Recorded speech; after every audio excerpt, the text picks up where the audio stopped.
everyone, and welcome to the Prince Magnum channel where hot rodding and romance do coexist. I'm your host, Prince Magnum. Welcome to another one of my live streams. And this is kind of an exciting one because I'm wearing one of the new merch shirts. Check it out. Check it out. One of the new merch shirts. We'll be showing this off regularly throughout the live stream. And I've got one of the new merch coffee cups. That's what you're seeing in the thumbnail. So we're talking Princess Faye's artwork. Currently, right now, I'm just kind of making the usual adjustments, getting ready to get situated here. And yes, I'm drinking out of one of the brand new merch coffee cups.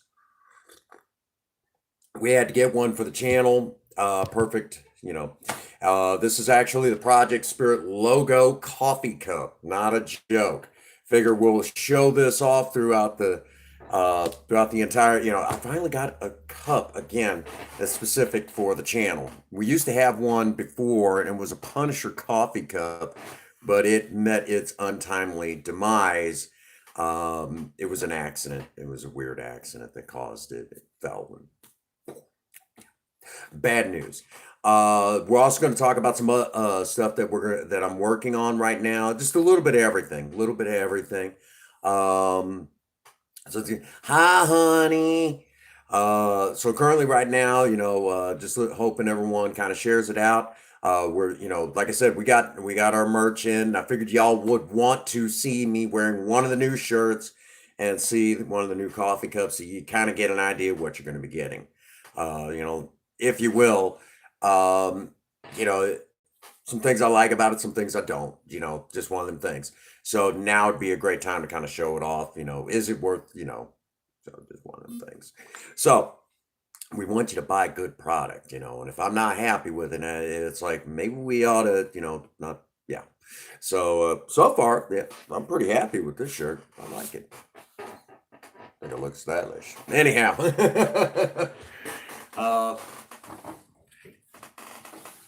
again, Princess Faye, one of the things she noticed is that the colors are slightly different than the actual picture itself.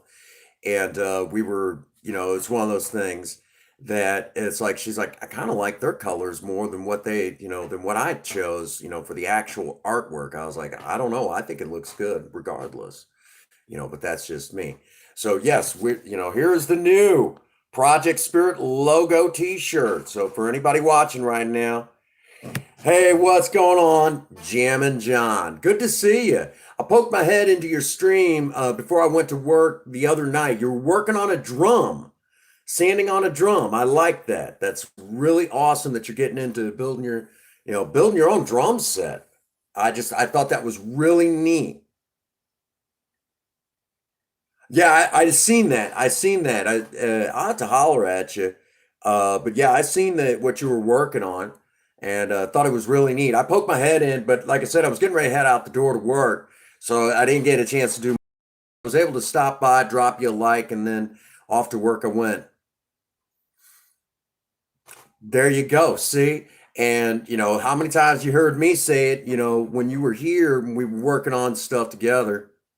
No, you've done, Dan. Oh, thank you so much. I appreciate that. The real excitement's going to begin later on. We'll talk a little bit about that later in the stream. Awesome. Well, we got the new Teespring store up. So we're kind of cranking on that a little bit and doing some work. But yes, I was in your stream. I was watching you work on it. I thought it was really neat. Just thought it was really exciting to watch you work on something. I was like, man, that looks amazing. All right. No, yeah, I seen you were working on that. Yeah, have them give me a holler.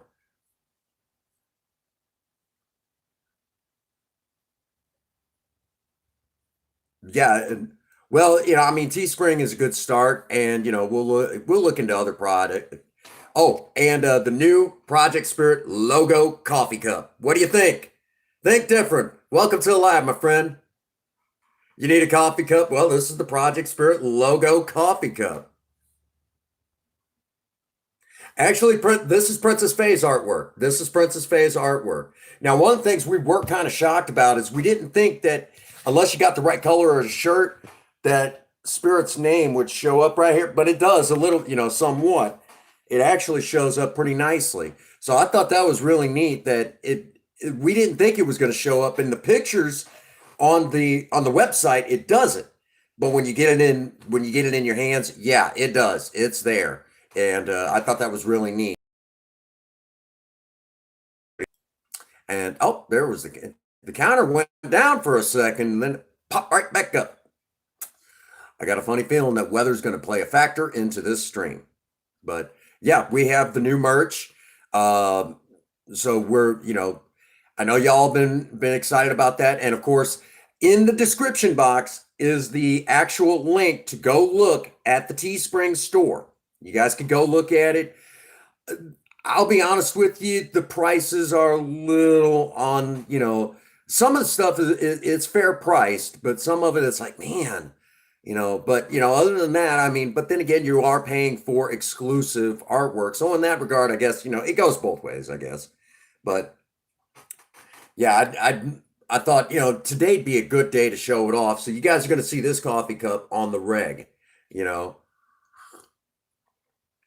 So I thought this would be cool to show off, and then obviously the new t-shirts. Um, I'm really happy. We weren't expecting this for at least another week, and they came in today, and I was just ecstatic to be able to show this off. And again, this is Princess Faye's exclusive artwork. Exclusive artwork, the Project Spirit logo.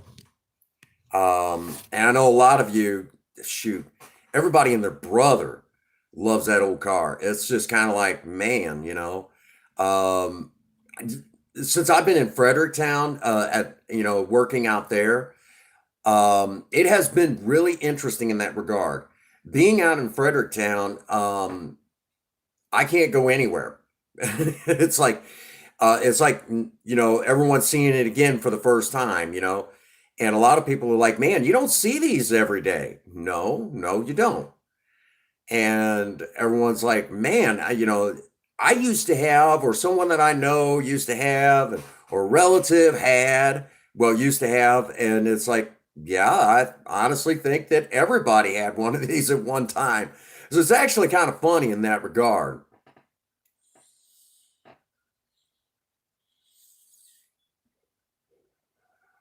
It's actually really funny in that regard.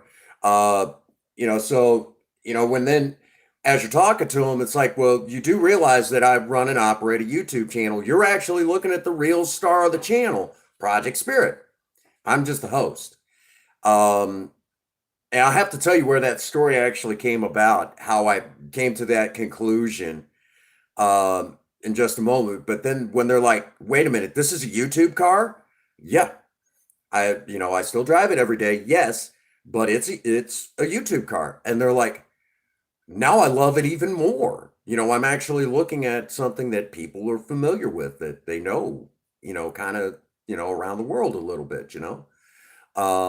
Again, people who, before the Chinese Communist Party threw out the democracy that was in Hong Kong, um, we're talking that, um, if you will, we're talking that we've had offers from even as far away as Hong Kong. They were asking how much I would sell her for, and it's like, she's not exactly for sale.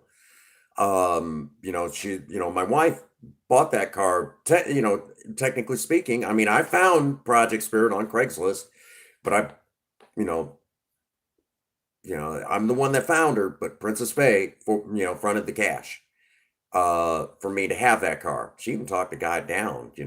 So in that regard, Project Spirit is without a doubt, that car that people recognize in this area. But then, they're like, man, I love it. I love it. So, where the logo idea came from is because Princess Faye and I both work on that car in some way, shape, or form. We have both done work to that car. Matter of fact, that taillight panel, if you go back to the video when we did the taillight panel last year, which third gen 83, third gen, he's like, man, all you had to do was this. All you got to do is this. I was like, nah, we're going to go ahead and take her down to the metal. He said, are you sure you could do? I got this, man. He's like, I mean, I don't doubt that you don't have it, but are you sure? And he was getting kind of worried. I said, don't worry, I know what to do. Princess Face sent me to work that day with Project Lena, and they're like, where's Spirit at? At work, everyone was like, where's Spirit at? I said, Spirit is at home because I actually got called into work that day. I wasn't even supposed to be there. Which that was a story in itself. Uh, a whole nother story, probably well, technically because it deals with work, I'm really not allowed to talk about it.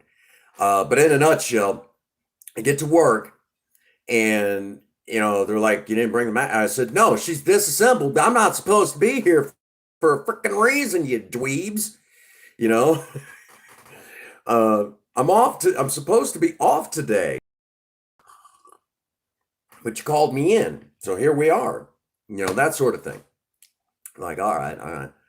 And, so uh, Princess Faye, while this is going on, I'm like, this is about to turn bad because I'm trying to get this done.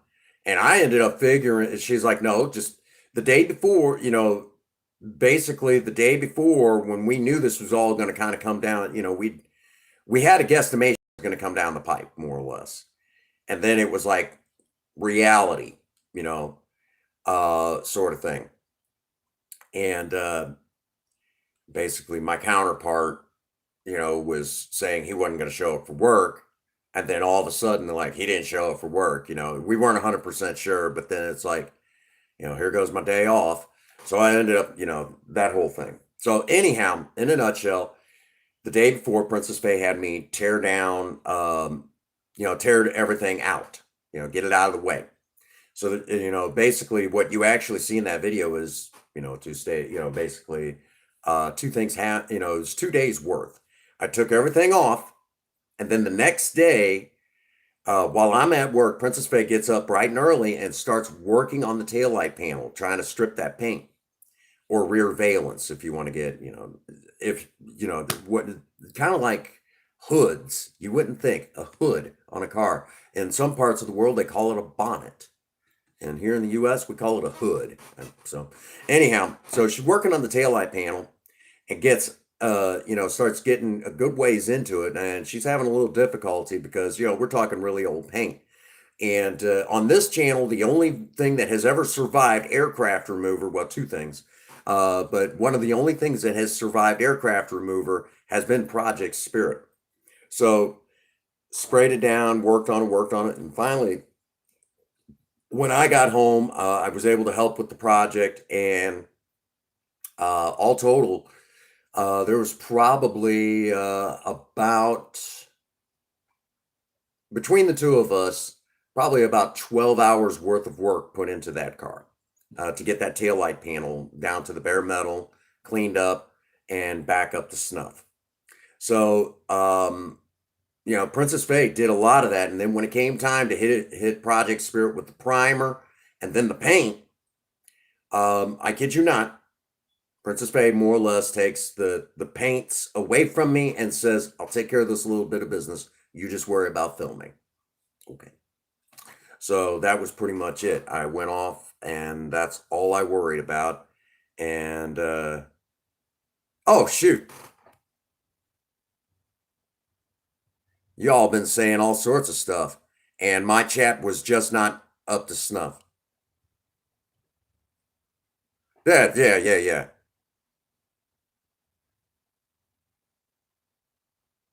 Okay, getting caught up. I'm sorry. Oh, okay. All right. Thank you, brother. Appreciate that. Okay, guys. Really quick. I was story time, and the chat was moving, but I couldn't see it moving, and I think that had to do with where I had briefly lost my counter. Let's get caught up to speed as quickly. Okay, coffee cup. Yes, creating art. Okay.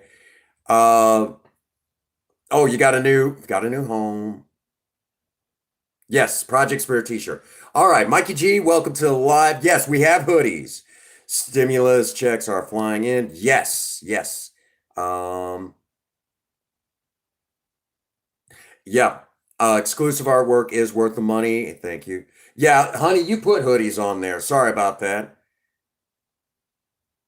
Yes. Thank you for that. Yes. Mikey G. No, there is not a design on the back, but here you can't really see Spirit. But if you look right about here where it says Spirit at the bottom, you can see it. It's just one of those things. The lighting has to be right. J Dog, welcome to the live stream. Chairman, welcome to the live stream. I apologize. My chat was not moving. I don't know what happened. Oh no, you good, brother. You good. Jabber on, man. I apologize about that. It wasn't that I was ignoring y'all. It was just my chat wasn't moving. I was like, wait a minute, it's cold out there. But yeah, you can kind of, depending on how the light hits it, you can kind of, yeah, you can see it right down there at the bottom. It says Spirit on it. But yeah, so I'm actually rocking Prince Magnum Chino merch right now. No. Actually, there's a funny story. I'm the host. And the reason why I started saying this is because I'd legit actually heard some.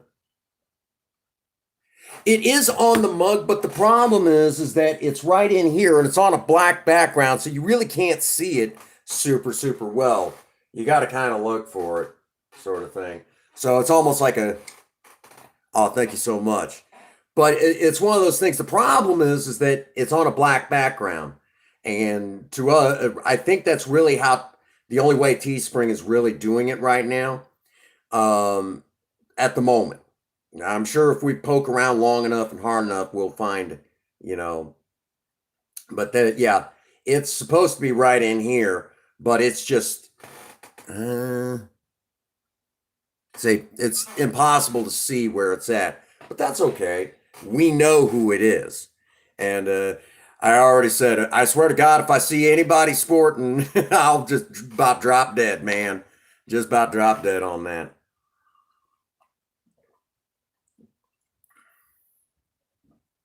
All right, brother. There you go. Yeah, definitely get your Prince Magnum channel merchandise, and you're donating, you're putting right back into the channel, which I'm actually even if I was monetized, I would think I would have a hard time. I will. Thank you, brother. I think I would really actually have a hard time. Yeah, but yeah, to answer that question, it is supposed to be there, but the problem is it's on a black background and it's done in black writing. We might chit chat with Princess Faye and see if she can do it up in something a little bit, all right, awesome. And again, this is where it's at. Okay, this is exactly where I'm excited about this. And then, of course, there's Princess Faye's exclusive Serenity artwork. All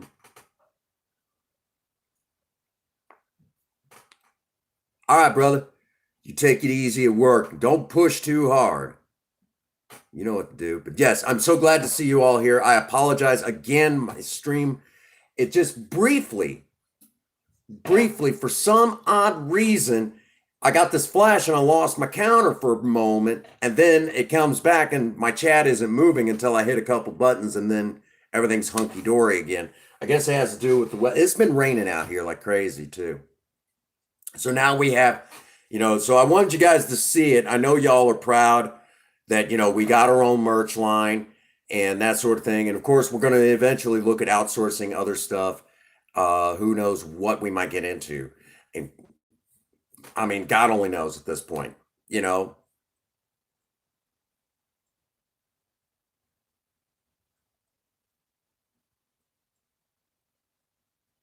Oh, so it's not just me. Okay, well, that's nice to know. For all we know, YouTube headquarters could be, you know, under crazy weather themselves. So you guys get to see the new merch, which I'm really proud of. When I told my mom that we had a merchandise line, she got really excited about that. She's like, "You guys have a merchandise line?" I said, "Yep." All there you are, Mikey G. Sorry about that. We were having problems a little while ago, brother.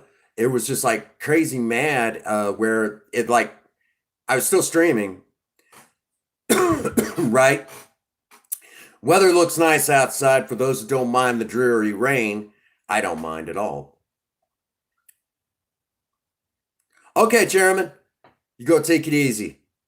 But yes, yeah, my chat just wasn't moving there for a moment. It just wasn't moving, so I didn't know y'all were talking. I hate that. I hate that. You know. So y'all get to see me in print. I'm all excited. You know. Oh, Mikey G, since you're here, check out the brand new Project Spirit logo coffee cup. Isn't that freaking cool, man? Look at that.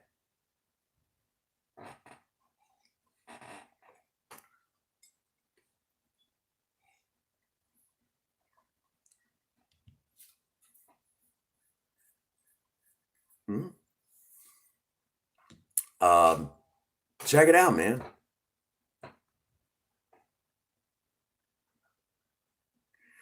So and see, one of the things I'm really happy about the most.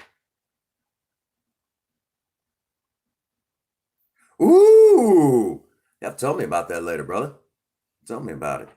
Mikey G, I got to drag you in to save the world because we got something that we're going to start doing once a week. And I want to try to start rotating people to go with me, but we're going to be doing a lot of recordings of this. I did a recording and I get to talk a little bit about it, but you know, it's kind of crazy. I still got the video footage that you and of what you and I did. And now that I know I could do voiceovers now for my stuff, now I'll be able to talk a little bit about it. Um,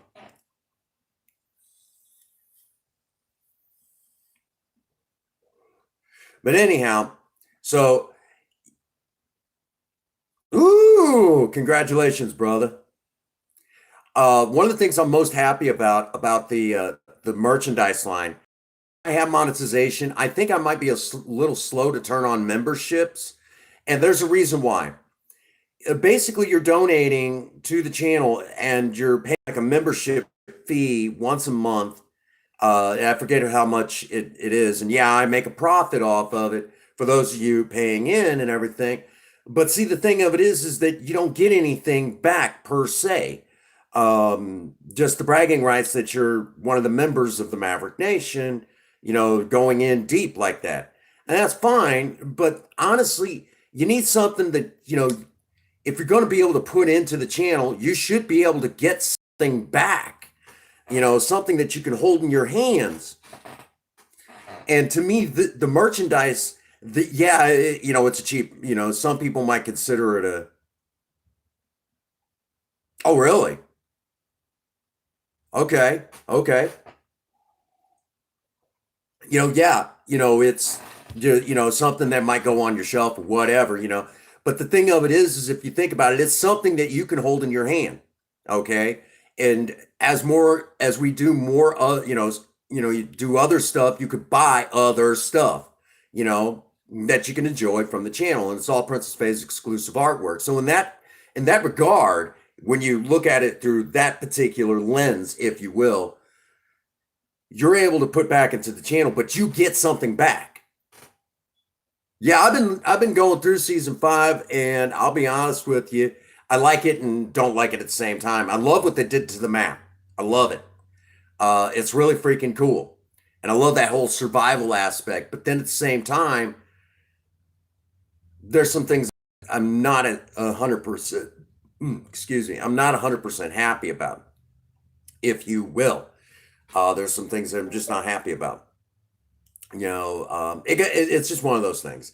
So in that regard, like I said, talking about the channel, even if I was fully monetized right this second, the problem that I would have really is the fact that, I mean, if you watch the ad, I get paid.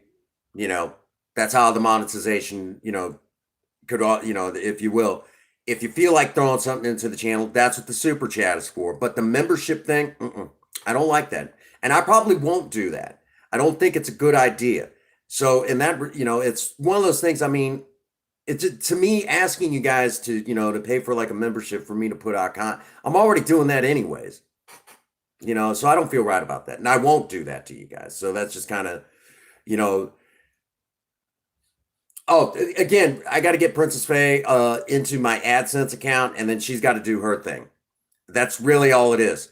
And let me explain right now, okay? For those of you, kind of chilling and hanging with me, let me kind of explain right this second. When you're talking about computers and internet, I could still build a web page like nobody's business. I could do it. It's not that hard. I understand the HTML coding probably a little better than you'd think. So I'm still natural at that. I can edit a video and load it to YouTube, and I understand a lot of the inner workings of putting stuff up on YouTube and things like that. I understand a lot of it. Some of it I'm still learning. After almost 6 years of this, I'm still learning. But along with that, now that I said that, let me also say that there are some things that I just still struggle with. And that's where Princess Faye really has to come in and kind of take over. So again, we're back to Princess Faye does a lot of administrative stuff that you guys just don't see. And I get to say it right now. Princess Faye is one of the most important cogs here on the Prince Magnum channel. Without a shadow of a doubt, she makes this channel run. Okay, there, I said it. My wife makes this channel rock and roll. And again, as the channel gets bigger, it's things like that I actually, hey, almost 680 hours now. Awesome. So that's kind of what we're talking about right now with everything.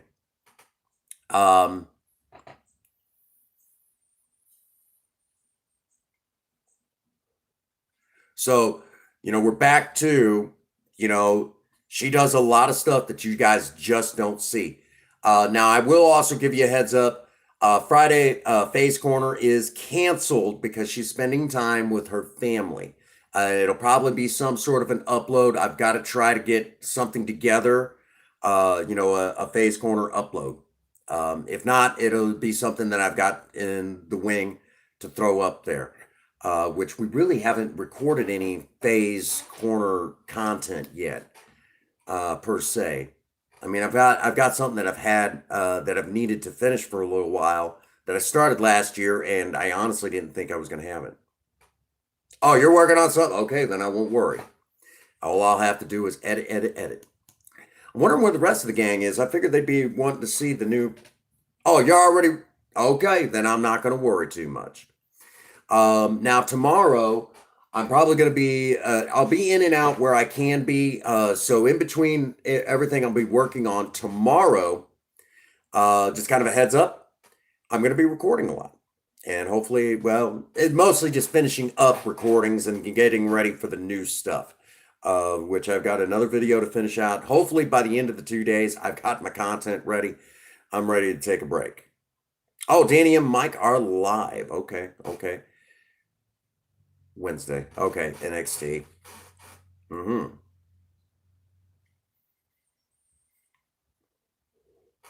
So that is what is going on. I've also got another video to finish out. I got like 3 videos to finish, so I got to get my butt in gear. So now that I've said all of that, I've got stuff in the making, and I've got one that I've been working on for a little while. Hopefully, we're actually talking about swapping out the key switch in Project Spirit. And this is the key switch that we're going to be swapping out to. I had some points I needed to use through AutoZone, so I got this. But basically, in a nutshell, show you guys what it is. The key switch that's in there, we had a few problems with, nothing extreme, nothing too major, but it was basically kind of where she was still running and the key was off. So that tells me that there's something wrong with the key switch that's in there currently. So we're going to have to swap that out. That does sound pretty good. On switch. Well, this one doesn't have an accessories. Okay, well, that doesn't matter to me. We won't need it, per se. So, nifty snifty. So this is just a universal one, and it's kind of similar to what's already in there anyway, so that'll work out nicely. Oh, that's neat. Feels good. All right, so that is what is there. And then I've got to hook everything up, ignition, battery. So, okay. Hey, what's going on, Minty? How you doing, buddy? The new merch is in. I'm actually rocking one of my channel's brand new bits. Let me show you, my friend. Hang on a second. Let me put this shit up. All right. This is the Project Spirit logo t-shirt. Check that out, brother. Project Spirit's logo on a t-shirt. And then right here, the Project Spirit logo coffee cup. Yep. So we have our own merch line. You get interested, now you can support the channel through buying actual product. Hey, Hidden Night TV. So we got our own merch line through Teespring. And all based, it's Princess Faye's artwork. There's even exclusive, well, it's all exclusive anyways, but there's even some other exclusive artwork where Princess Faye is putting up her stuff, and you guys can, there's a picture up there right now that is called Princess Faye Exclusive / Serenity. You guys will get a kick out of it. I love it. I want a coffee cup with it on there. Yep. How you doing, Simon? Check it out, brother. The new Project Spirit logo coffee cup. Isn't that freaking cool, man? Project Spirit. So that is just some of the things, and again, it's good to see you, buddy. I'm glad you're doing good. But we're talking again that this is it. This is the hard work that we put into. Yep, check out the t-shirt.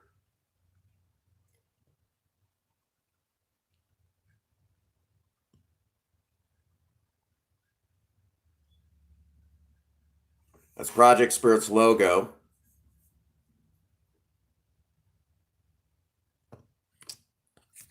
So it's about 24, 25 bucks, but we're talking exclusive artwork and well, not quite half. I think we figured it up about 45% of all purchases from Teespring for the merchandise we get back. So I've complained that I didn't like the membership idea for the channel, and I thought the wisest thing would be to especially have something like this where you could put back into the channel and you still get something in return. So if you will, it's kind of like you're supporting the channel, but you get something back. So to me, that's better, and at least if you're say it like at work, you're at the office and everyone's like, man, that is a wicked cool coffee cup. Where did you get that? Man, check this out. So you can even, there's this guy on YouTube and he's, he does this, he does that. There's not too much this guy doesn't do. And this is the logo for his 1975 Ford Maverick, Project Spirit. You'd be advertising the channel right there, and the next thing you know, we're larger than life,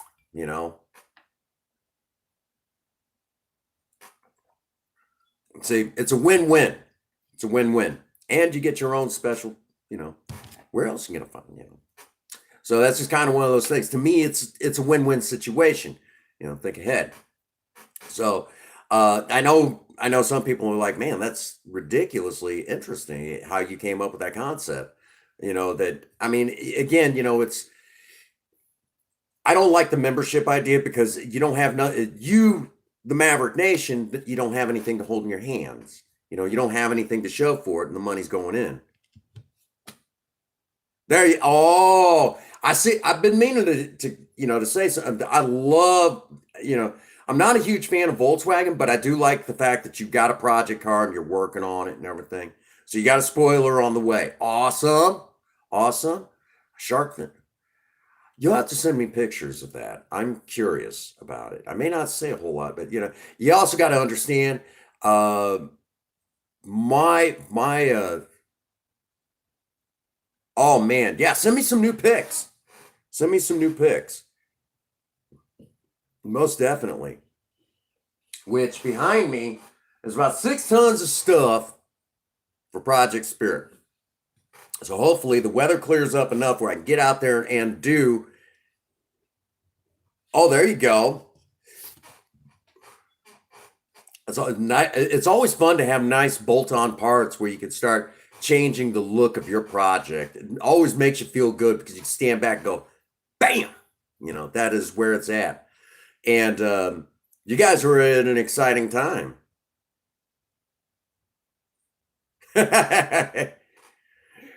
Oh man, Mikey G. When it comes to projects, when it comes to project cars, it may not necessarily be, my cup of tea, if you will, or in my case, cup of coffee.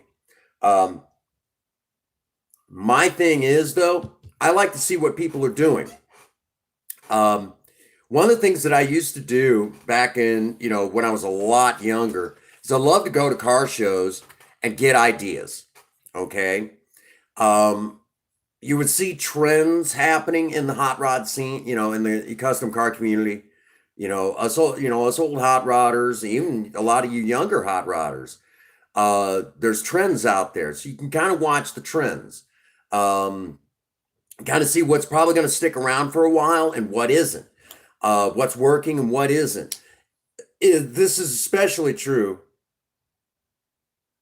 Okay, awesome. This is especially true when you're talking about um, the custom car scene as far as car shows go.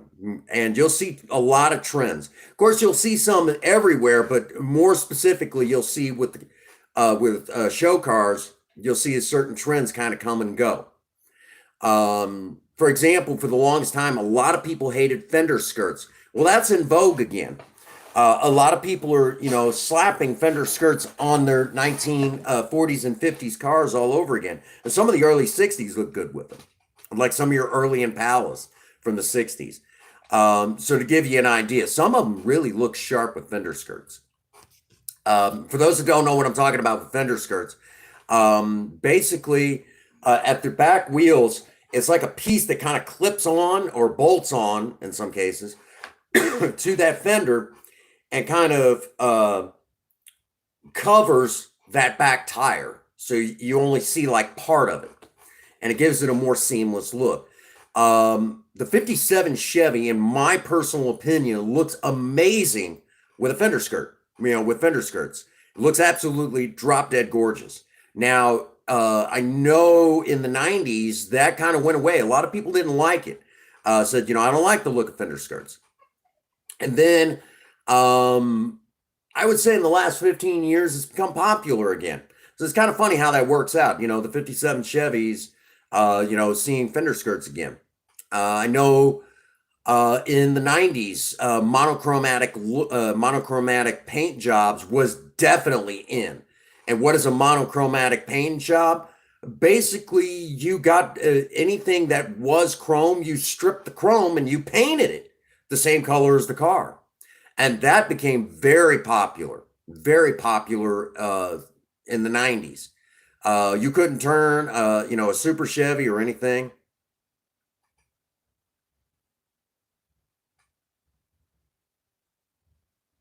Yeah. Okay. So yeah, you know exactly what I'm talking about. So you'll see some of that you'll see some of those trends kind of come and go. Now, what I started to talk about with a monochromatic paint job, you strip off the paint, well, the chrome, and you paint the bumpers and other parts of the same color as the car. Monochromatic. Basically, you delete the chrome, if you will. Um, I never really was a fan of that. I mean, some cars it doesn't look bad on. Others it just doesn't do anything for them. You know, it's one of those things that I mean, some cars they rock it and it looks great. Other cars not so much. So it kind of goes both ways. Uh, so you'll see these trends kind of come and go.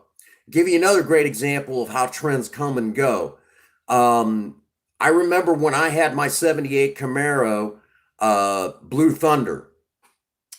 At that time, a lot of people really weren't rocking the late second generation Camaros. If you got anything in that F body from General Motors, usually it was a late 70s Trans Am, and that was just because Smokey and the Bandit. Everyone wanted one of those. Everyone still wants one. They're expensive. Well, now that it's so hard to find those late versions of the second generation Firebirds and Trans Ams, we're talking now the Camaros are the late 70s second generation Camaros and real early 80s second generation Camaros are very popular now because basically it's the same car. One was built by Pontiac, the other one was built by Chevrolet. It's kind of like that. And so a lot of people now are finding those and they're dragging them basically out of we're talking years and years of rust. In some cases, depending on the year, we're talking almost 50 years, a 50-year-old car. And they're dragging it out and putting them back on the road. And I've seen a few fine examples in recent years. And I still got a soft spot in my heart, Hey, sis. Yep. Absolutely think different. Hi, sis. Good to see you. Hey, check it out, sis. The new Project Spirit logo merch is in. Ford Mustang with Cummins motor in it. Okay, sis. I mean, if that's what you like. I got nothing against the diesels. I like diesels. I think diesels are really awesome. Mopar has really done an amazing job putting really making the Cummins Ford Mustang with the Cummins. Caterpillar engine? Yeah, they call them cats, but it's Caterpillar. Roll some. Sis, you do not roll coal. No, don't roll coal. No. Well, all engines are like that, but the problem is that I am not a fan of taking a diesel engine and making it into a performance engine when it was meant to do one thing and one thing only. Yeah, they were meant to work. And honestly, you're really taking those engines outside of where they're really supposed to be. They're meant to be workhorses. That's what yes. And there's a lot of stuff that even diesel mechanics don't even know about diesels. Oh, nothing. Yeah. Mine's getting pretty rusty. I got to do something about it. We got to do something about that this year.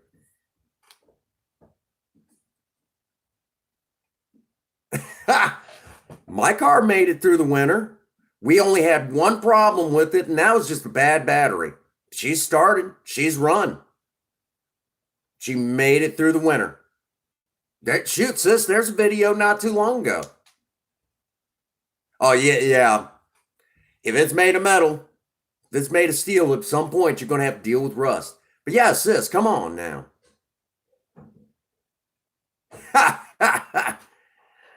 I don't know. Good old Spirit seems to be doing just fine, if you ask me. Yeah, battery no count. That's every car. A lot of people got hit by that. Yeah. Dead battery and shit. A lot of people did. Project Spirit managed to do just fine through the winter. And I know there's a lot of GM fans that are sitting there going, well, gosh dang it. We're talking about something different here, you know. Project Spirit's in her own category. Kid you not, for those that remember that one premiere that I did where it was kind of like, you know, that whole smart aleck, you know, dealing with the Ford memes where the GM guys. Oh, thank you. And the tires were bad. The tires were not gripping hardly at all on that drive. That was rough. Oh my God, that scared the fuck out of me. I'm not gonna lie. And we did all right. You know, did all right. Had that one little spin out on that roundabout. Be honest with you. It scared the shit out of me. I'm not kidding you.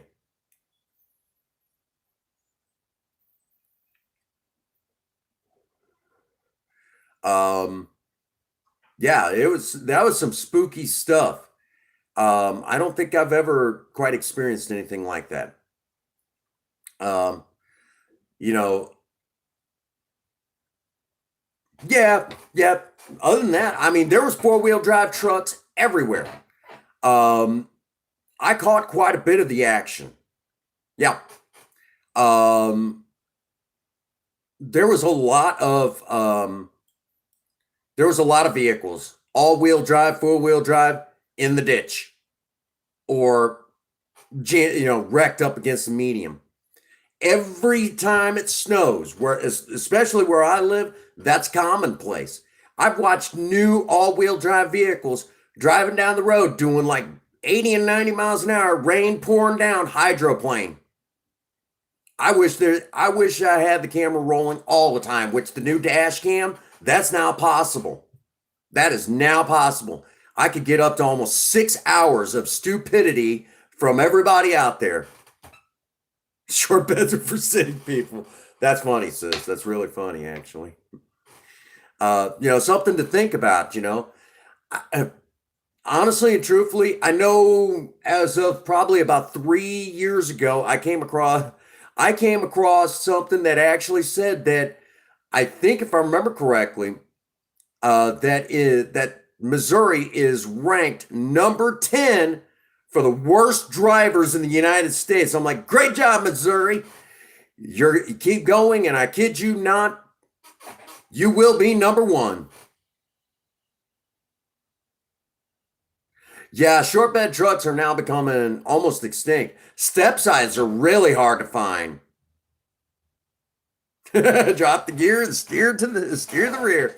Yeah. Well, we changed Project Spirit over just like late last year. She was changed over to an automatic. So if we'd had the manual, we could have done that actually. It wouldn't have been that hard. Oh yeah, yeah. Honestly, the best crossroads are wide. Let her slide. That's awesome, man. I love that. Yeah, a lot of the old ones are now. A lot of the old ones are, and the old step sides are probably they're a lot harder to find now. A lot of people want them old step side Chevys. Um, let me see if I can.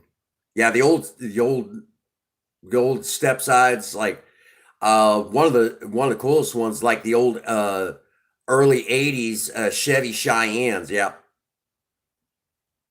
Oh, the old 454 big block. Oh my God, yes. Oh man, those are nice. I'll tell you, go back in time. I actually remember like a truck that my dad had, and I actually have pictures that I'll have to dig out. Yeah, no joke. I also like the old dualies from the old square body dualies from the '80s as well. You guys know the ones I'm talking about. Those ones when we first started seeing the Detroit diesels make it into the Chevys. I actually like those.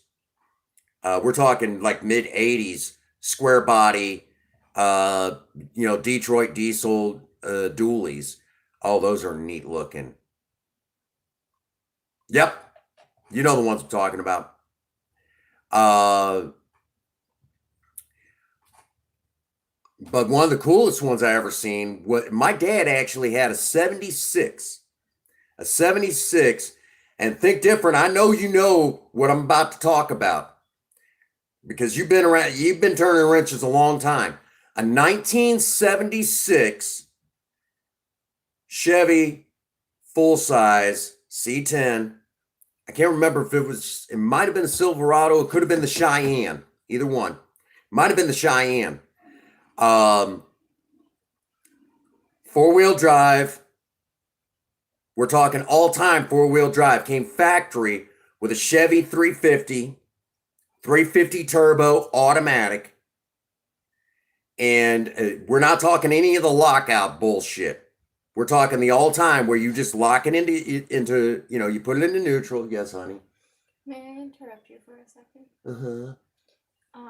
You said earlier that you wanted me to rest for today so that we could spend more time together tomorrow since we work a lot, right? Mm-hmm. So I'm wondering if maybe, and I'm doing this on stream on purpose for you, if we could maybe go on a driving date. So basically what I'm asking is, I already have something in mind.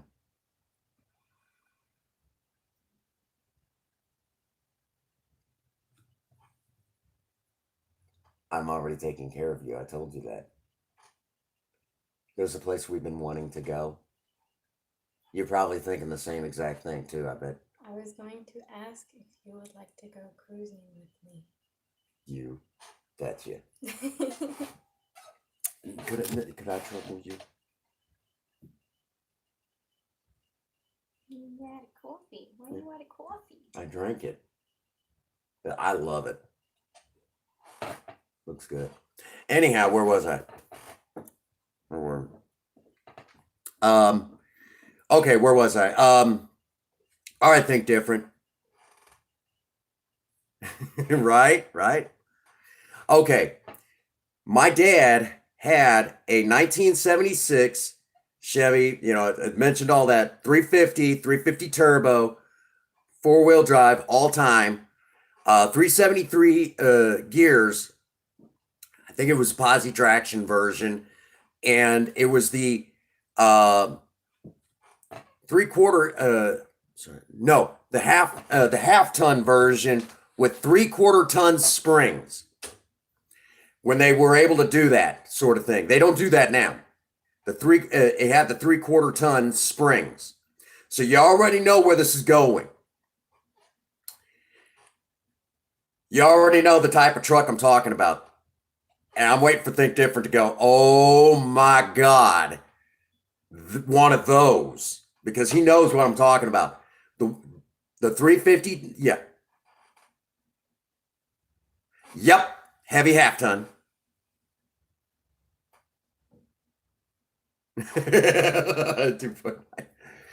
You know the one I'm talking about. And that particular type of truck, for those that do not know, General Motors to this day, this kind of kept quiet. But if you were to corner it, some of those old corner the engineers even today,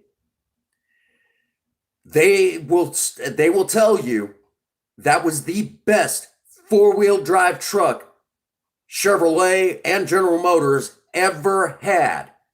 And they don't even know what they did right on those 76s. It was the best. The only thing that sucked about it, well, a couple of things sucked. Number one, like all General Motors products, they're bad for rust. They're really bad, especially at cab corners and right above the fender wells. Second generation Rams. I love those old square body Dodge Rams myself, but those have a soft spot in my heart for different reasons, for reasons that I will tell you about here in a minute. But that particular, so those trucks are really notorious for rust. The other problem is that if you go to back them up, you better have a huge freaking field with like a $500,000. The steering radius sucks on those old four-wheel drive Chevys. But other than that, those things were amazing. You guys know the type that I'm talking about.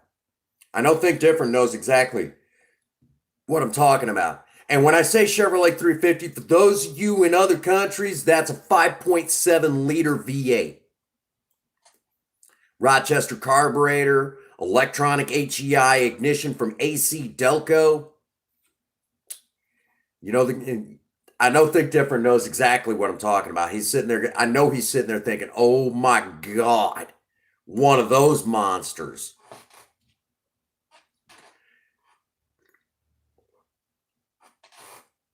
And we're talking that this thing could pretty well pull down a house. Pull down a, I mean, it was a monster. Okay. Yep, made from the 50s to the early 2000s. You know the type I'm talking about. Yep, the GM 350. Or if you want to get all technical, Think Different. I know you know this one. That Chevrolet 350 that we're talking about actually has a more technical name. That was the Turbo Fire V8. When you got into the big blocks, that 454 you mentioned earlier, that was the Turbo Jet V8. Yeah, I'm probably just surprised. Yeah, I actually know that. I actually know that. And starting around 1950, the inline six Chevrolet was putting out.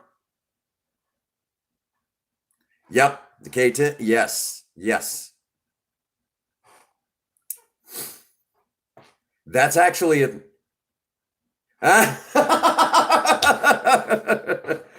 There was also, because of how small the small block V8s were. Yes, turbojet.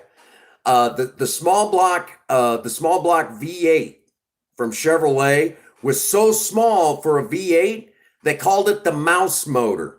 I told Princess Faye that. She's like, "Oh, I love it. Can we put one in Spirit? She can have a mouse motor." It's like, yeah, we could, but it was, yeah, yep. They called them the mouse motor, and because even for a big block, the Chevrolet big blocks really weren't. I mean, they were big. I love the 68 Camaros. I know a lot of people love the 69 Camaros so much, but I'm going to tell you honestly and truthfully, I think the 68 was better looking. Yeah, I said it. I know my least favorite year for the Chevelle is actually the 67, but my personal favorite year for the Chevelle was the 66. Surprise, surprise. I actually think the 66 Chevelle was was the best looking of all the Chevelles. Yeah, I said it. One of my personal favorite years for the Pontiac GTO, ironically, is probably, I would have to say it's about 60, 65, 66, and 67. Really? Yep. Actually, now that you say second generation Camaros, take your pick. I love them all, but my personal favorite of the second generation Camaros is the 70 is from 78 all the way up until 81 when they discontinued the second generation. Then my personal favorite. Love those. Got a soft spot in the heart for those because I had a 78 Berlinetta Camaro, you know the one I'm talking. Those were extremely rare. They only made a couple thousand of the Berlinettas, and then the following year they made a bunch of them. They made a whole lot of the Berlinettas.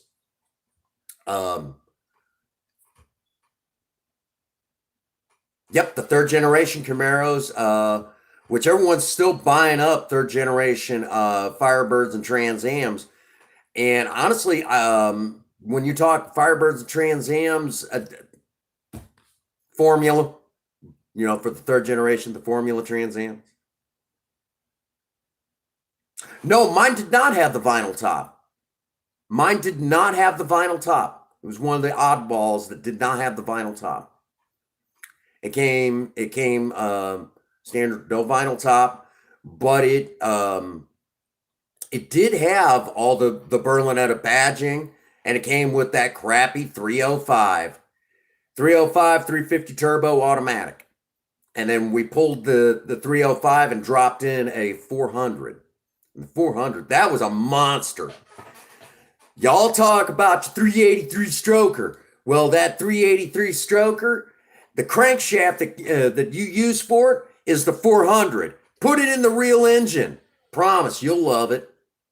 It's a real, I mean, just all sorts of torque. My God. In a 74 Impala, the 74 Impala topped out at about 110 miles an hour at a time when there was no such thing as true performance on paper. But it still had to move that big old monstrous boat of an Impala. And, so this was the basic non-performance, one of the basic non-performance engines that you can get for the Impala. And it still had to move it at a rate of 110 miles an hour.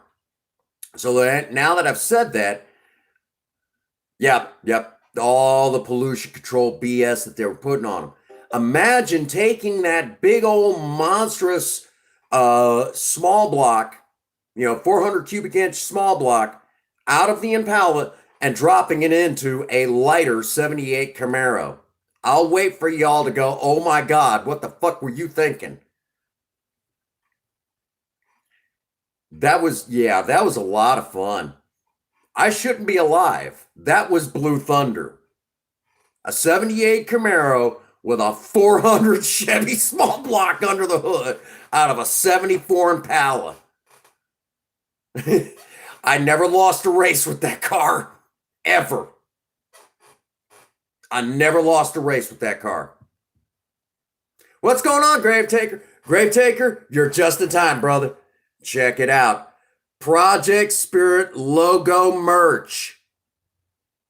There's the coffee cup and the t-shirt.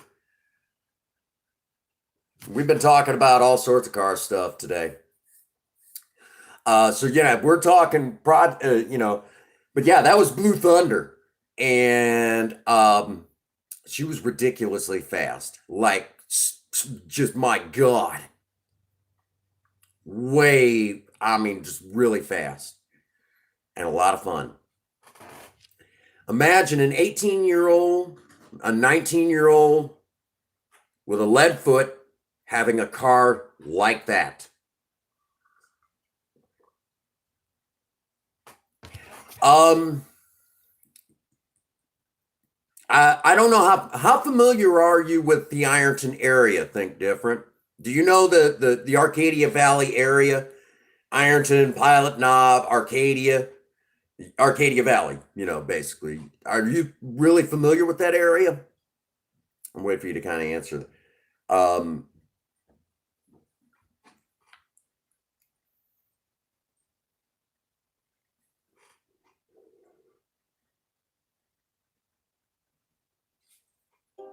I don't know how familiar you are, but I've got a lot of that car's still got a lot of stories from down around those parts.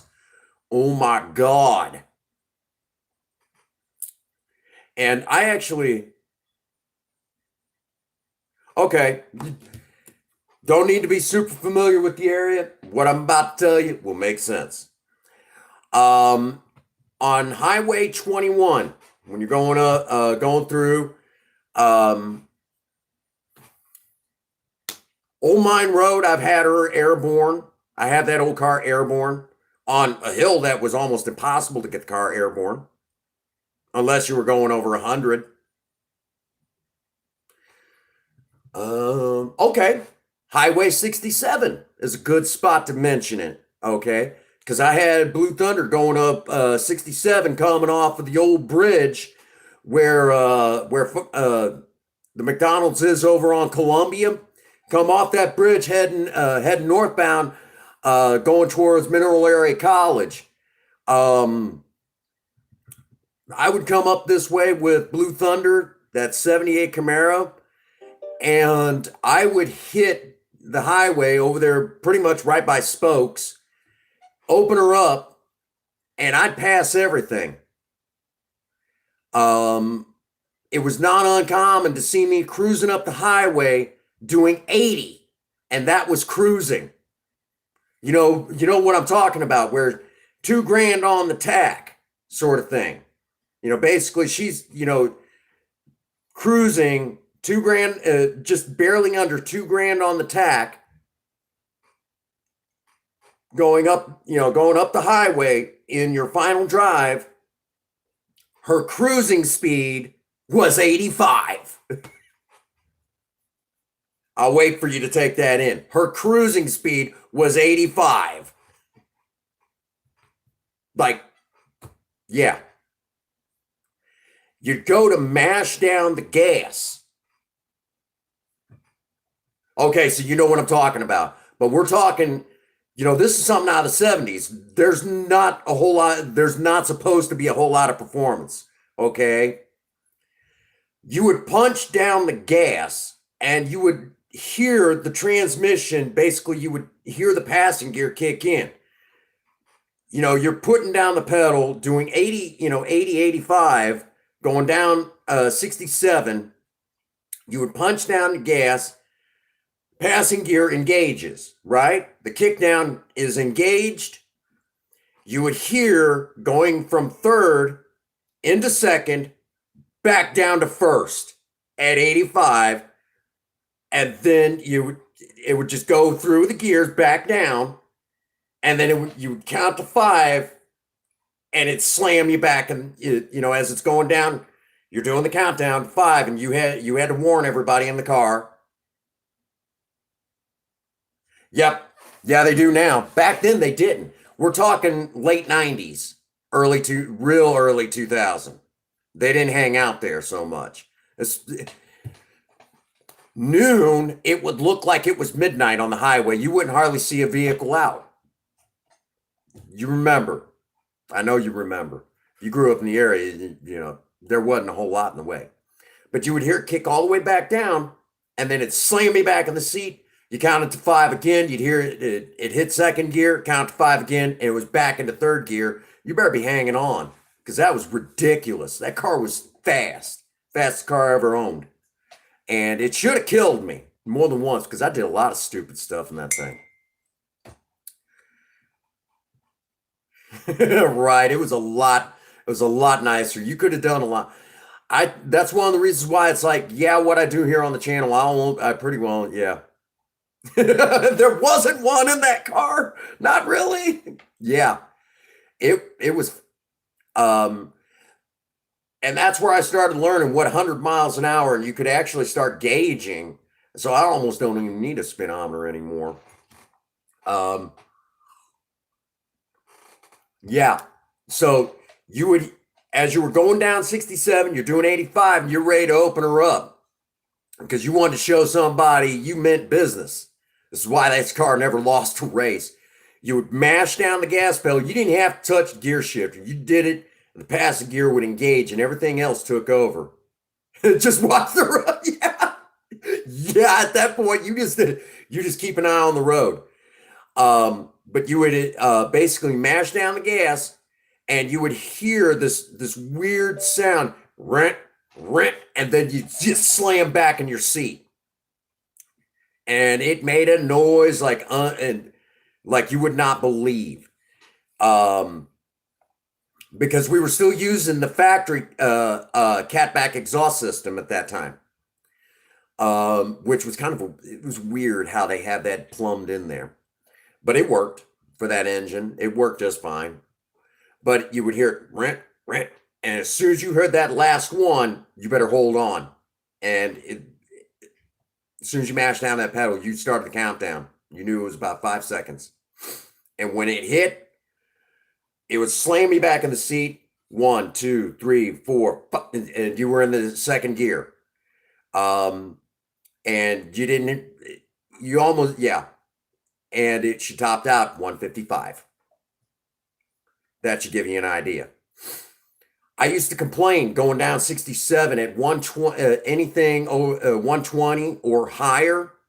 The front tires didn't make enough. Yeah, it was good times. The front tires didn't make enough contact. I had to back off the throttle on basically highway driving. I had to back off the throttle to make the front tires make enough contact with the pavement because of the rear spoiler on it. So I complained about that, and I was actually debating taking the back spoiler off just so I didn't have that problem. So I just glide. I complained about that. Yeah. That was stupid fun. Yep. Oh yeah, my God. And it was a lot of fun. So I do miss that car. I do miss that. Yeah, aerodynamic. It would have been a different story if we would have had the Z28 front nose with those additional spoilers on the front nose. It would have been a game changer. But yeah, but that was the problem. The car was aerodynamic, but the problem was is with that back spoiler and no spoilers, front air dams or spoilers on the front. The problem is that you have air coming over the top of the car, slams into that back spoiler, pushes it down, and there's no downforce for the front to pull the front nose down and help it grip that front nose grip. Yeah, front splitter might have made the difference. With Project Spirit, where I've actually considered getting a lot of the Maverick Grabber, early Maverick Grabber bumpers and stuff like that for like the front and the back and all that. I've actually considered doing that, even if it's reproduction. Getting a lot of that, kind of tightening it up and getting it where she'll grip the road a little bit better. Which there's wide body kits available now, and that I might contact the company to see if they got anything in Ford. Most likely, they probably don't have much in the way of four-door stuff.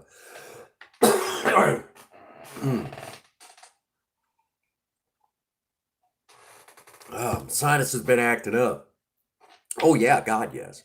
And for those that don't know, Think Different is one of the few in the proud here in this stream, besides Princess Faye, obviously, that has actually walked around Project Spirit, seen her up close and personal. And he'll tell you, the camera doesn't do her enough justice. Really. All the camera stuff doesn't do enough justice. She really is, she's actually a real pretty car up close, even with the rust. Even with all the stuff we're still working on, all the stuff we're still fixing. Actually a real pretty car. I know a lot of people will tell you that have seen her up close. She's still a very pretty car after all these years. Neighbors underneath were like, love it, love it. And when we hit the key today, started her up.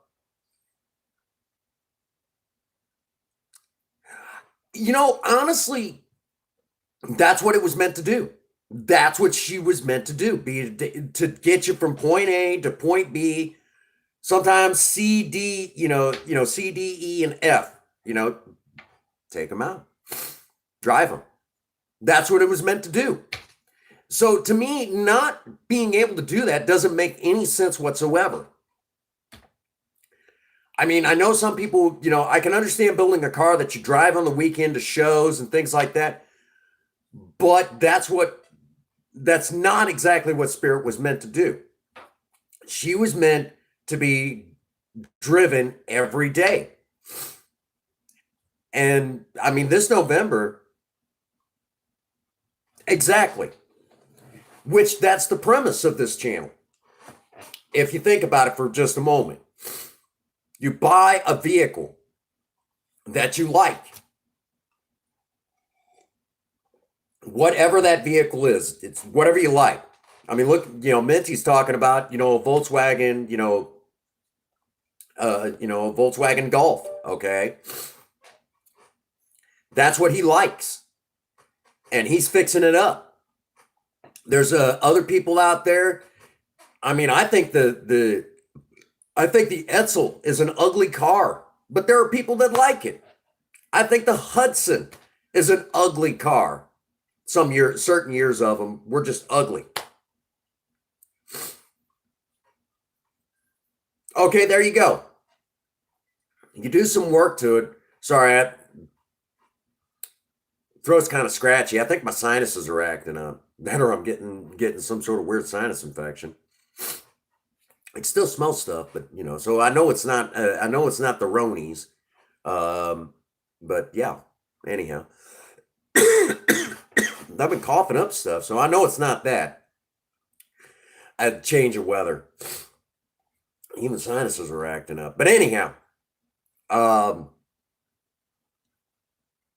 with vape. But anyhow, where was I?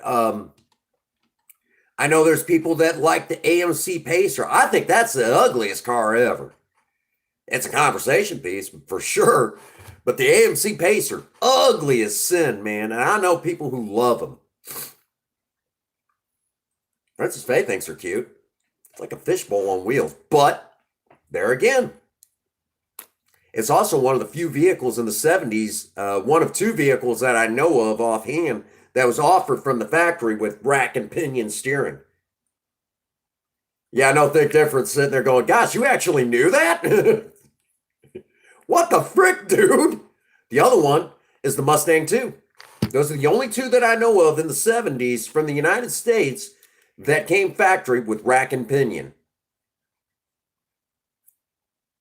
Let's take that in a moment. And I know anybody who's a big fan of the Wankel rotary engines from Mazda, most people don't know this. The AMC Pacer was actually supposed to get a Wankel rotary. But at the last minute,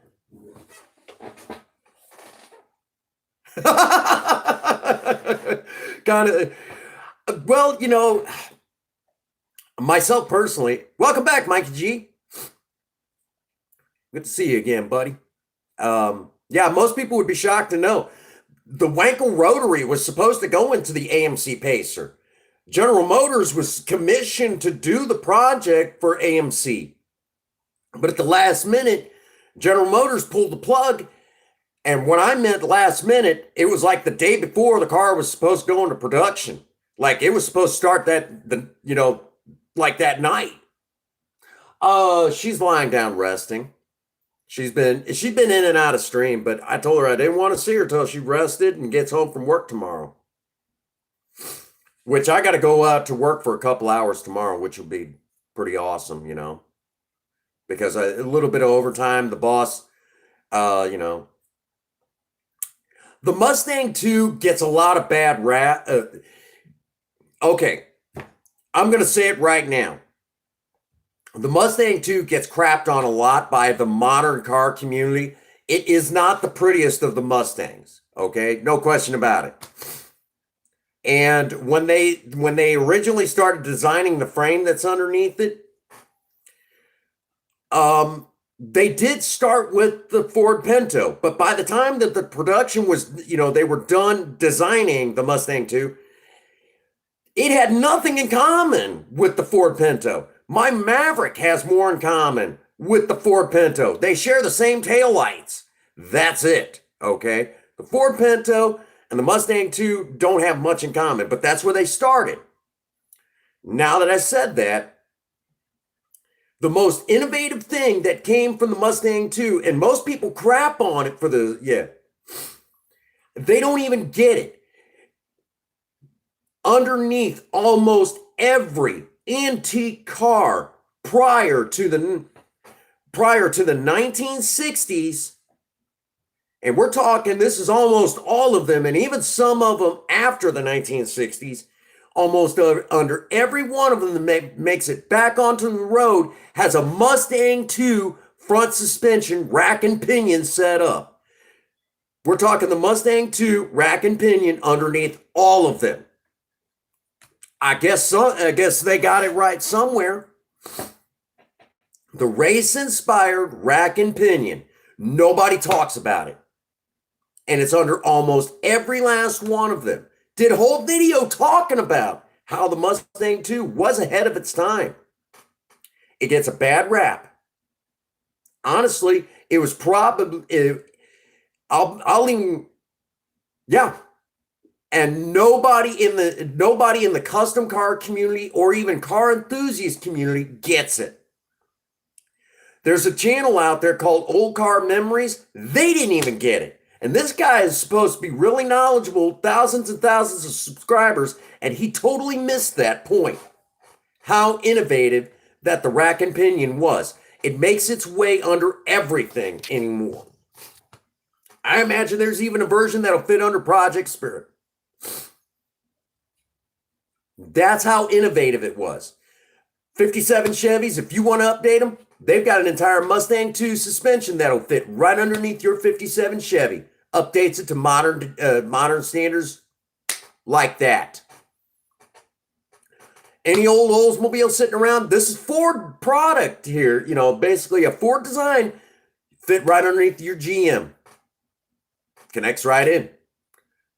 Ford Mustang 2, rack and pinion, inspired, goes right underneath it. That's one of the reasons why the Mustang 2s aren't around. A lot of them started falling apart because, it's the 1970s and quality control sucked. So you would think you would still find a few here and there in junkyards. Nope. Most of them were scavenged for that Mustang 2 suspension setup up front. And nobody gets that.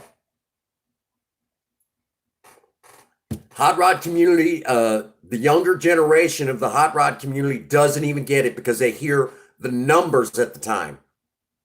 And they totally miss the true gem that's happening underneath that whole car. And that was that suspension.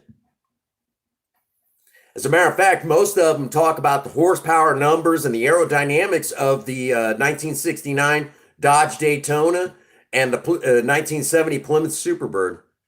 Oh my God, I would love to get my hands on that one. This is not a joke. Been there for years. Oh man, I'll have to go check that out. See if it's for sale. But I kid you not. All of them talk about the the 1969 Dodge Daytona and the 1970 Plymouth Superbird. They always talk about the aerodynamics, and they even talk about the 426 Hemi that's underneath the hood and the performance that it put out. I'm going to say it right now. With the performance at the time in 1969 and 1970, car manufacturers, yes, the aerodynamics were ahead of its time. They actually brought in an actual rocket scientist to design this car. Okay? The bodies of these two cars. They brought in an actual rocket scientist to do this. That was ahead of its time. Along with that, yes, the 426 Hemi, amazing engine, even though it was a dog compared to the 440. Yeah, I said it. Take that, car enthusiast. But I'm going to say it right now. There was one other thing that made that car that fast, and it was the gear ratio in the rear end. It was so ridiculously high that it did take forever to reach that top speed of 203 miles per hour on the NASCAR circuit. But there was a reason why, because the gear ratios at the time and the manual transmissions did not allow for a vehicle to get past 150 miles per hour, especially from Mopar, because all their stuff was designed for the drag strip. So they had to design a gear ratio for the rear end, the final drive, that would allow that car to reach those top speeds. And nobody in the hot rod community, even here on YouTube, even knows that. And this is something that common sense people who actually know those cars from back then would actually get. And there you have it. A slap to the face of even gearheads here on YouTube that don't even know this stuff. Yeah, and they don't even talk about it. That's why the car was so ridiculously fast. The aerodynamics allow it to stay glued to the frickin' track. The performance of the engine allows it to get to those high speeds, but in order to actually achieve those high speeds, you got to have the right gear ratio. You can have one of the most powerful engines ever built, but it will not matter in the end if you don't have a high enough gear ratio to allow that performance to... If you will, and think different, I know you know this. Your top speed is determined by the final drive, by the final drive gear ratio in your transmission, and the gear ratio in the rear end of the vehicle. If those aren't set just right, No matter how powerful your engine is, you're never going to get past, you're not going to get it as fast as you think you should. And that is why the gearheads on YouTube here today, the car enthusiast channels hate guys like me. Because I'll point this out, give you a better example. Think different. Project Spirit has a top speed of 130 miles an hour or thereabouts. 130 with an inline six that was rated at 85 horses. Right now, there are guys that, horsepower here on YouTube that when they hear this, they're like, how is that possible? Gear ratio is 3-to-1 in the rear end.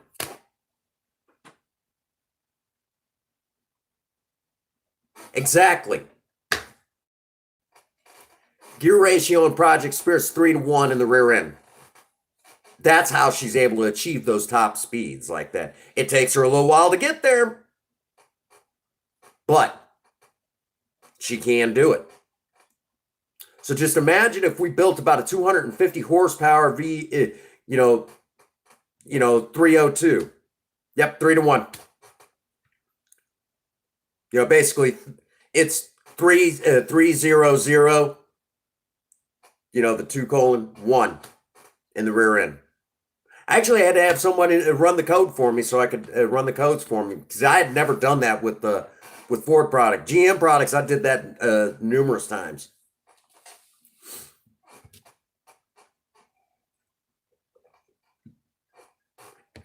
That's why it takes so long to reach that top speed. But I've got a ridiculous top speed out of an engine that shouldn't be able to do it. Ta-da! So much for. But this is stuff that nobody talks about. This is common sense stuff that all of us gearheads know. True gearheads.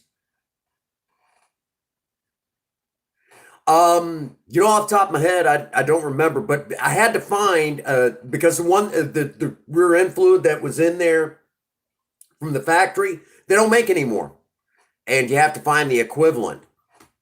But usually I run Valvoline in it still.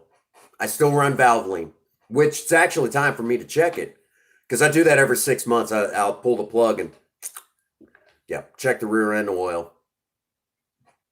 Every 6 months. I did that with the old stick shift. I had a real gearbox in Project Spirit at one time. A real one because it took gear oil. So it was a true gearbox.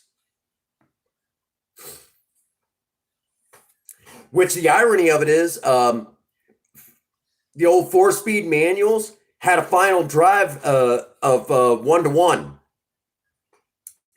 Project Spirit's 3-speed, the 3-speed manuals that we ran in her was a 1-to-1. A lot of your old drag racers loved the 3-speed manual because it was one less gear to fiddle with. First, second, third, you were done. While everyone else was going through, had to, first, second, third, and fourth. That's why old drag racers love those 3-speed manuals. The old ones, the ones that, That's why today most old school drag racers love Power Glide transmissions too. Yep.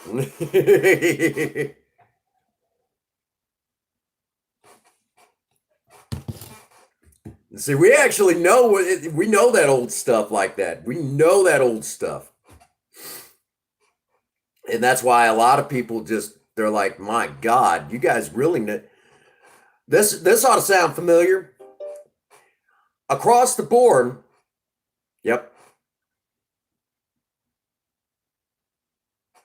Across the board, this might sound familiar. For every 100 pounds you drop, it's about 1/10 of a second off your quarter mile. Every 100 pounds you drop off your vehicle is 1/10 of a second off the quarter mile. See, Think Different is he's actually sitting there going, my God, you're dragging out the old stuff.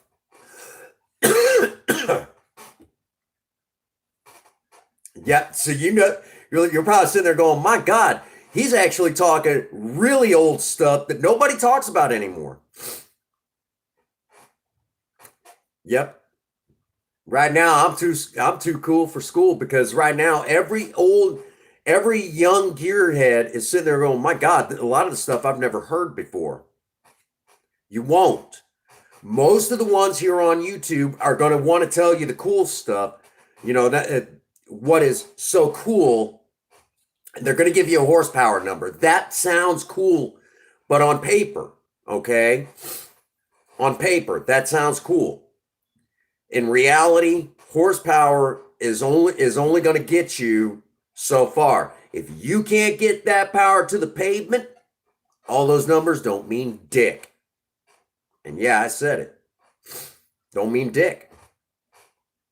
Um, Now, the more performance your engine can put out with through the proper setup, yes, that will make a difference. That truly makes a difference.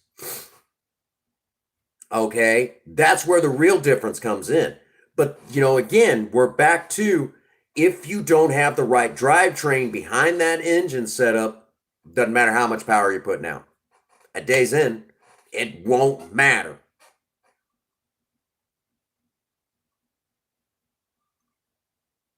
Well, there's a lot of people that can't handle the true power of those old muscles, the old school muscle. Yeah, I'll say it like that to make sure, even though there really isn't a such thing as a muscle car or a pony car. Yeah, I said that too. Somebody got upset about that. Back in the day, you either bought the performance package or you didn't buy the performance package. And with the performance package came other stuff besides the powerful engine. There was more to it than that bullshit. There's no such thing as new muscle. It's modern, it's an American tuner. Call it what it is. It's an American tuner when you get into the custom. There's no such thing as a muscle car. It's all magazine jerk off bullshit. It always has been, always will be.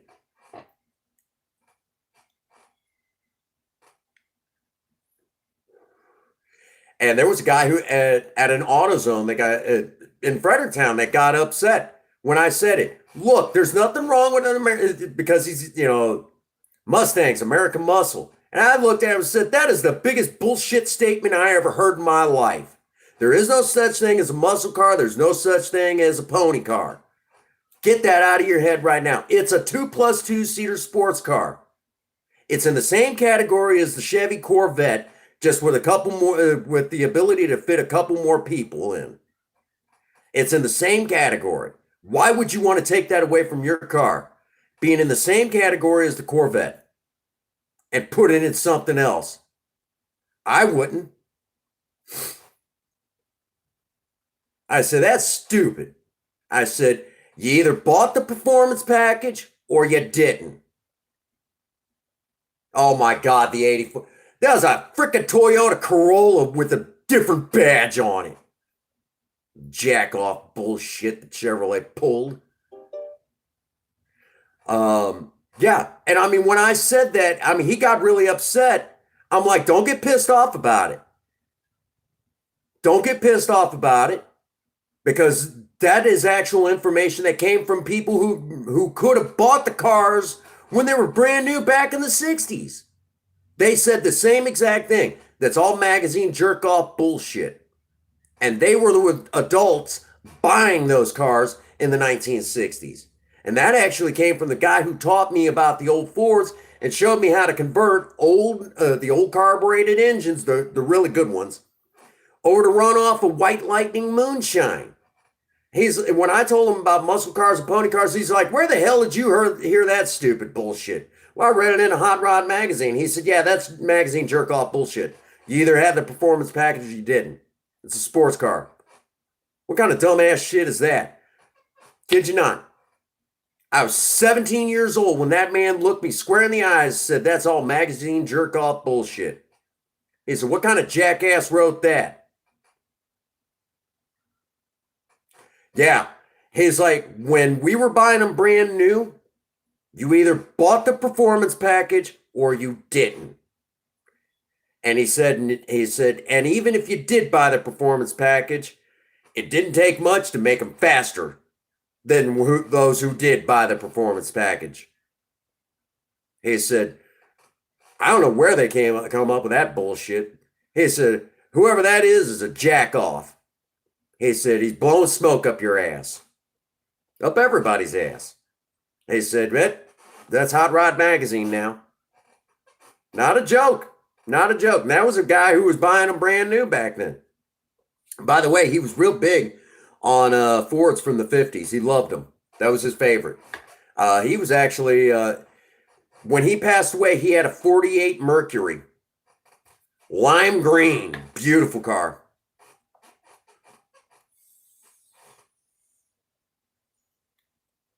I think he dropped a 305 in it. Old Chevy 305.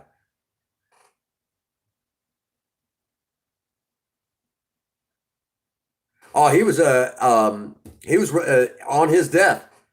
He was rocking a 48 Mercury. And before that, he was driving a 51 Mercury. He had some.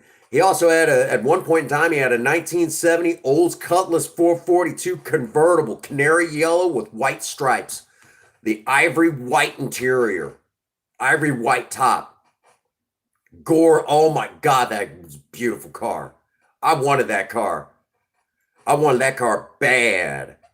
Oh yeah, he sold it. So yeah, I mean, we're talking. My first car was a 71 Nova. Yeah, that's the type of community I grew up in. You know, that's what I cut my teeth on. And the old Chevy small block V8s, I'll tell y'all right now, there's no engine like them. I still got a soft spot. I'll take one of those over any LS engine any day of the week.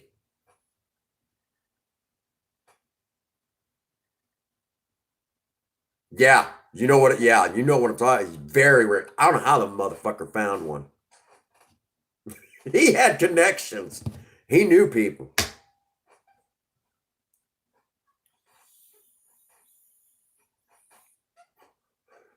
That crazy son of a gun, same guy. He went over with a couple jugs of moonshine. I don't know how he got that either. He didn't. I didn't think he had a still, but he knew somebody. He went over there with some moonshine to a guy to get that 48 Merc.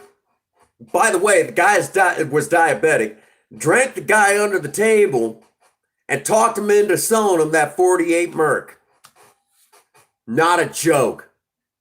And then he turned it into a sweet freaking ride, man. Bob put himself in the hospital getting that car, talking that guy out of that car. Because he'd been trying to buy it for years. So that should tell you, you know, that's the dedication to the community that nobody talks about this day and age. I don't think I could go that far. I mean, you know, I can't give up my sobriety. It's too damn important. But damn it, I mean, that should tell you.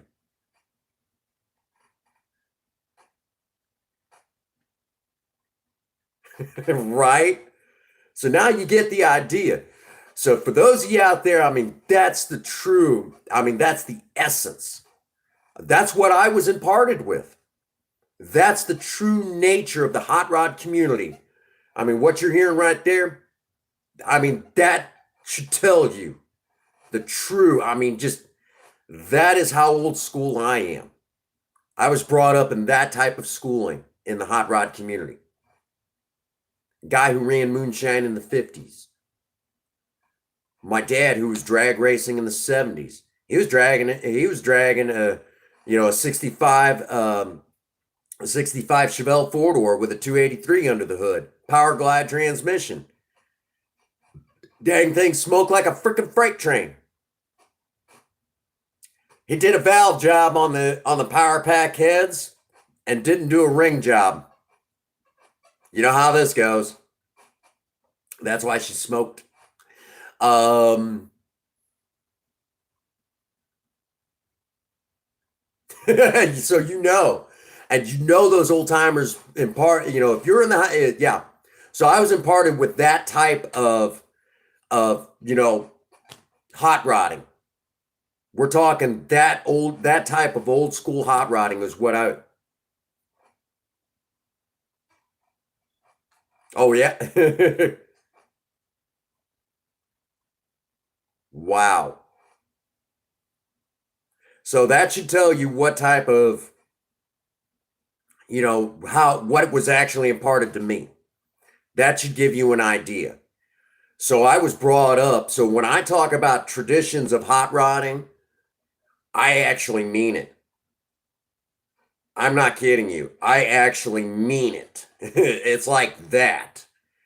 So when he talked fondly of being able to take an inline six to outrun a V8. And he knew what he was doing. If he was still alive, we would have, oh my God, can you imagine what Spirit would be? Oh my God. Exactly. He would have a heyday with Spirit's six cylinder. He'd be like, get out of my way. Get out of my way, young man. We will make this thing fly. All you'll need is the wings after that. He would. It'd probably scare the fuck out of all of us. Not a joke. So that's what I mean by old school. The really old school stuff. The stuff that the real gold, if you will, in the hot rod community. I know what it looks like. I know what it feels like. None of these kids, nobody even here on YouTube. We're talking that this is the real stuff that's almost gone. I am so old school, I can set the timing as long as it's close. I can still adjust the timing on an old carbureted engine without a timing light. That's how old school I am. I can set the timing, I can adjust the timing, get it right with maybe within a degree or two without even needing a timing light. I haven't had one. I've never needed one. And anybody who ever hears that usually goes, God damn, man, that is old school. How do you do that? You got to listen for the sweet spot. I did that we had just gotten Project Spirit. And there was a guy who had an old 80.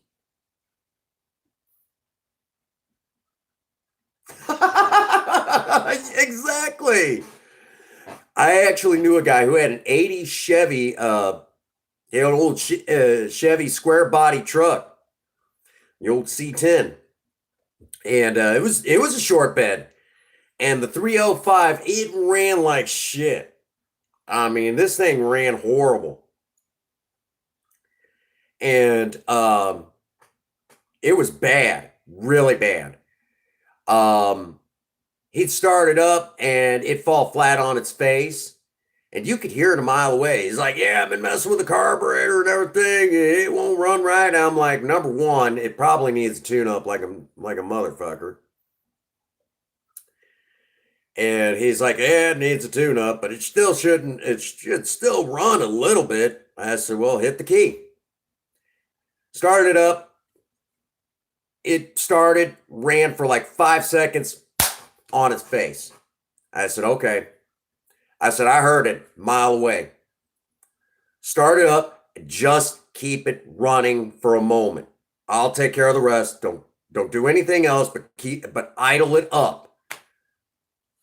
Hit the key, and he kept her going, and the damn distributor was near a full turn out.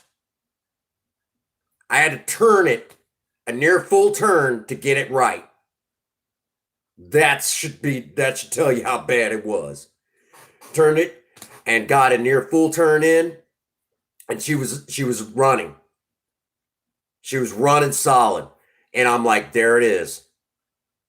And he's like, it's running. I said, take your foot off the gas. He's like, oh my God, it's idling. It's idling. What did you do? I said, adjusted your timing. I said, however, it's not quite right. I'm listening. Reached over there and just turned it just a little bit. And turned. And just hit the throttle. Right there. Don't touch it. I said, she's just right. He's like, I've never seen anybody do that. not without a timing light. I said, whatever you do, don't touch it. Don't touch it, man. I said, you touch it. I said, you'll screw it up. I said, you can put a timing light on. She might be a degree or two off, but don't touch it. She's running good. And you don't, yeah, most people are like, how do you do it? Yeah. Yeah, good luck finding a timing light nowadays. Yeah, you're absolutely right. But I can still do that, even at my age.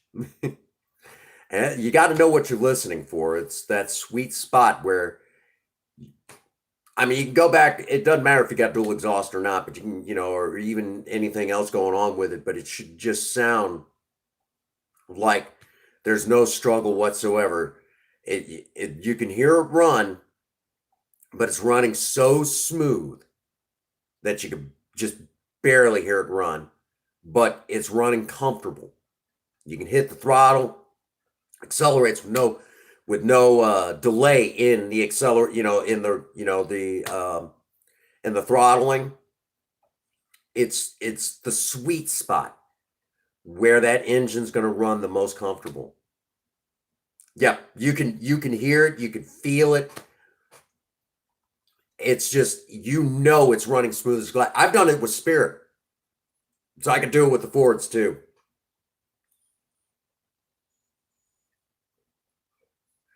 Princess Faye has watched me do that. She's like, that was actually really cool. Which I gotta, once I do a tune-up, I have to idle her up just a little bit because of the automatic. Yeah, I gotta idle her up just a smidge.